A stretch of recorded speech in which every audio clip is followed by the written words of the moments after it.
అందరికీ కూడా ఉద్యమాభినందనలు తెలియజేస్తూ ముందుగా మనం సంఘాల పటిష్టత గురించి మాట్లాడుకోవాల్సిన అవసరం ఎంతైనా ఉంది. ఎందుచేతంటే మన మండలంలో 300 మంది ఉపాధ్యాయులు ఉంటే ఇవాళ మండల హెడ్ క్వార్టర్లో మన మండలంలో ఉన్న 2 సంఘాల్లో సభ్యులు ఇక్కడ కూర్చుంటే కనీసం మనం వేసిన కుర్చీలు సరిపోతే తెప్పించాలేమనుకున్నాను. వీళ్ళని కాకినాడ రమ్మలేదు, విజయవాడ రమ్మలేదు. కాకినాడ వెళ్ళినా మనమే వెళ్తున్నాం, విజయవాడ వెళ్ళినా మనం వెళ్తున్నాం.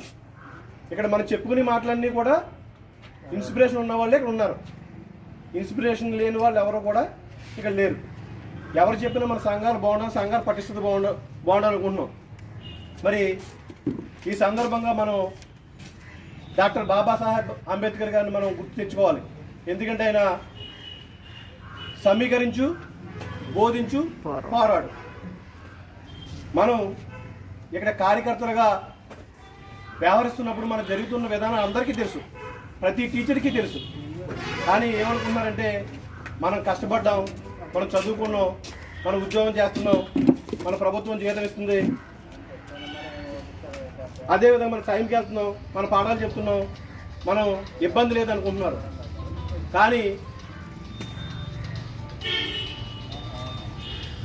ఇవాళ ఈ జీతం, ఈ సౌఖ్యం ఇవన్నీ పొందుతున్నామంటే మనం పాత తరం నాయకులు మన కోసం ఎంతో కష్టపడి వాళ్ళ సమయాన్ని, వాళ్ళ యొక్క ధనాన్ని, వాళ్ళ యొక్క కష్టాన్ని, వాళ్ళ కుటుంబాన్ని ఇవన్నీ త్యజించడం వల్ల మనం ఈ సౌఖ్యాలు పొందుతున్నాం.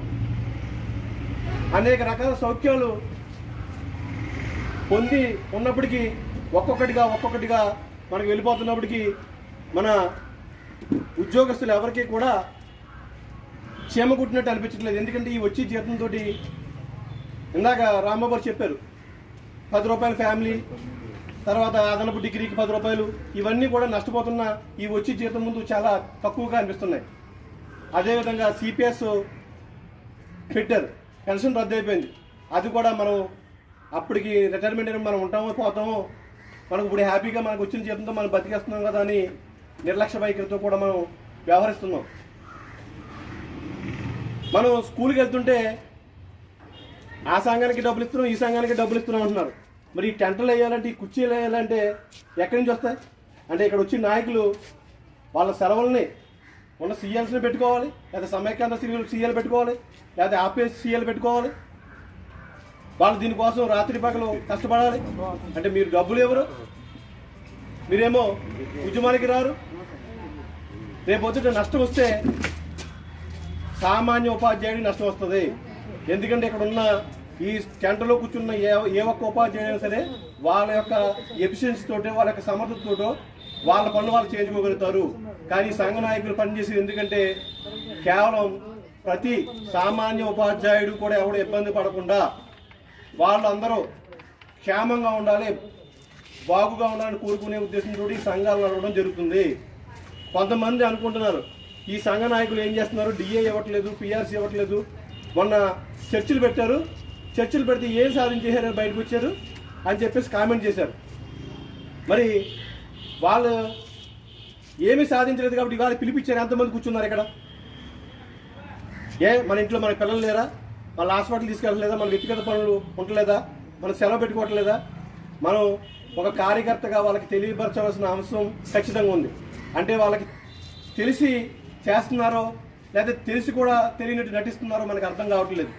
మన సంఘాల ఐక్యతగా లేకపోతే ప్రతి సామాన్య ఉపాధ్యాయుడు ఖచ్చితంగా నష్టపోతాడు. ఈ వారం మన మండలంలో 21 మంది కంపల్సరీ టీచర్లు ఉంటే 24 పోస్టులు మాత్రమే పెట్టారు. ఇక్కడ కాట్రేనికోన మండలంలో 2015-17లో వెబ్ కౌన్సిల్ మీద వెళ్ళిపోయిన వాళ్ళు సీనియర్ టీచర్లు ఉన్నారు. వాళ్ళందరూ ఇక్కడికి వస్తే ఇక్కడ ఉన్న వాళ్ళ పరిస్థితి, వీళ్ళ ఫ్యామిలీలు, కుటుంబాలు ఇక్కడ స్థిరపడి ఉన్నారు. వీళ్ళు ఎక్కడికి వెళ్తారు? మన మండలంలో 5 కంపల్సరీ బిఎస్ పోస్టులు ఉంటే 2 పోస్టులు మాత్రమే ఇక్కడ పెట్టారు, 3 పోస్టులు బ్లాక్ చేశారు. మరి వాళ్ళ పరిస్థితి ఏంటి? చాలా నష్టపోతారు. అంటే 2017లో మనకి కాకినాడలో జరిగిన ధర్నాకి మన 2020లో జరిగిన ధర్నాకి తేడా ఏంటంటే అప్పుడు ఎఫెక్టెడ్ టీచర్స్ ఎక్కువగా ఉన్నారు కాబట్టి మనం నష్టపోతున్నామని ప్రతి ఒక్కరు వచ్చారు. అప్పుడు 50-60 వేల మంది కౌన్సిలింగ్ జరిగితే ఇప్పుడు కేవలం 16,000-17,000 మందికి మాత్రమే కౌన్సిలింగ్ జరగడం వల్ల మన ఉద్యమం కూడా ముందుకు వెళ్ళలేదేమని నేను భావిస్తున్నాను. మరి ఇవాళ ఒకడికి నిప్పట్టుకుందంటే రేపొద్దున మనకు కూడా నిప్పట్టుకుంటుంది ఖచ్చితంగా. దాన్ని ఆర్పోవాల్సిన బాధ్యత మనందరికీ ఉంది. మరి అది ప్రతి ఉపాధ్యాయుడు గుర్తెరగాలి. మరి మన అధికారుల నిర్లక్ష్య వైఖరి. ఆయన ఏమంటాడంటే మీకు ఒకటే పని, మీకు బదిలీలు ఒకటే పని, మాకు నాడు నేడు అమ్మఒడి ఈ పనులు అన్నాడు. ఈ నాడు నేడు ఎవరు చేశారు? ఆయన ఏమైనా వచ్చేసాడా?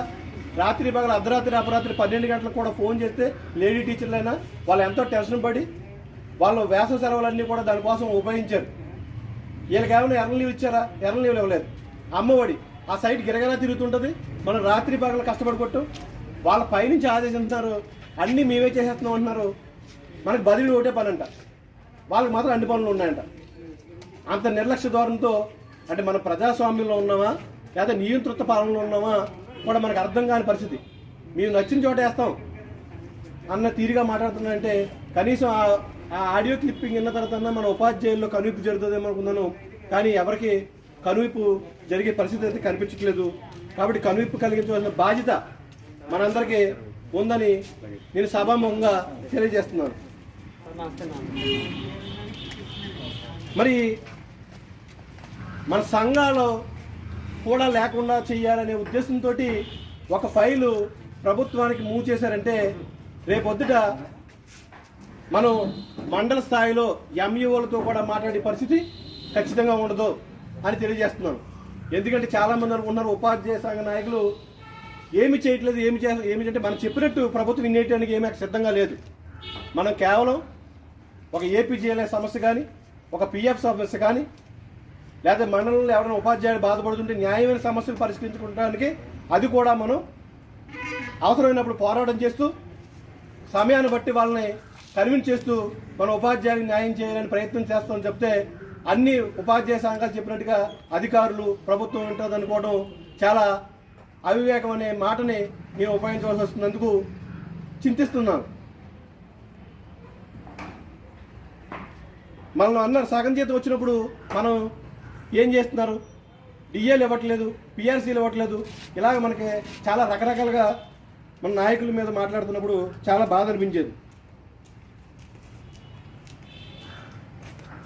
ఇప్పుడు వెబ్ కౌన్సిలింగ్లో హై స్కూల్ టీచర్స్ మొన్నటిదాకా అయితే కొంచెం దానికి అనుకూలంగా ఉన్నారు.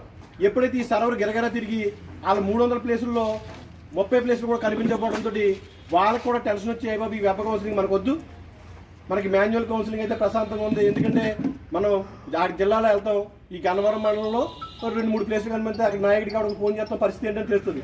ఇప్పుడు గన్నవరం మండలంలో 20 ప్లేసులు చూడాలి, ఐపోలవరం మండలం 20 ప్లేసులు చూడాలి. అన్నీ చూసి ఎన్ని పెట్టుకునేటప్పటికి చాలా టెన్షన్ అయిపోతున్నారు.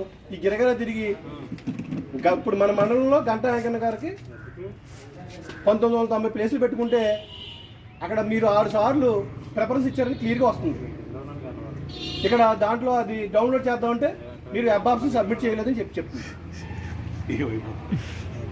ఆ పరిస్థితుల్లో టెన్షన్ అయిపోయి రాత్రి పగలు ఫోన్ చేస్తే మీరు కంగారు పడకండి అంటే మళ్ళీ జిల్లా వాళ్ళతో మాట్లాడి అక్కడ సెర్చ్ చేస్తే అప్పుడు కానీ అది రిలీజ్ అవ్వలేదు. అంటే ఉపాధ్యాయుడు ఎంతో మనోవేదనకి ఈ 2020 కౌన్సిలింగ్ వల్ల చాలా మనోవేదనకు గురవుతున్నాడు. ఆయన అంటే రైల్వే రిజర్వేషన్కి మన బదిలీలకి చెప్తున్నాడు. రైల్వే రిజర్వేషన్ ప్రయాణం ఎంతసేపు, ఒకవేళ టికెట్ లేకపోతే మళ్ళీ ప్రయాణం మానేసుకుంటాడు, నష్టం లేదు. ఇది 8 సంవత్సరాల పాటు ప్రయాణం చేయాలి. ఇప్పుడు పోనీ మీరు వెబ్ కౌన్సిలింగ్ నిర్వహించండి. మీరు మన టెక్నాలజీకి వచ్చేసినప్పుడు డివిజన్ వాళ్ళ అమలాపురం, కాకినాడ, రాజమండ్రి 3 చోట్ల పెట్టుకోండి. ఇంజనీరింగ్ టైపు వెబ్ కౌన్సిలింగ్ నిర్వహించండి అని మనం చెప్తున్నాం. దానికి కూడా వాళ్ళు అంగీకరించట్లేదు. అంటే కేవలం ఇదంతా కూడా మన ఉపాధ్యాయుల్లో ఉన్న లోపం వల్లే వాళ్ళు ఆ రకంగా వ్యవహరిస్తున్నారు తప్ప వేరే ఏమిది కాదు.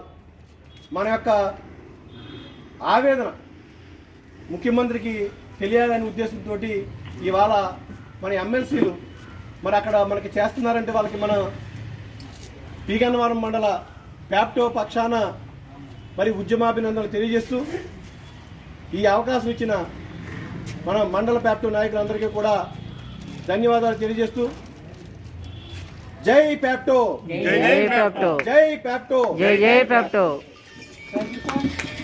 విషయాలు ఈ ప్యాప్టో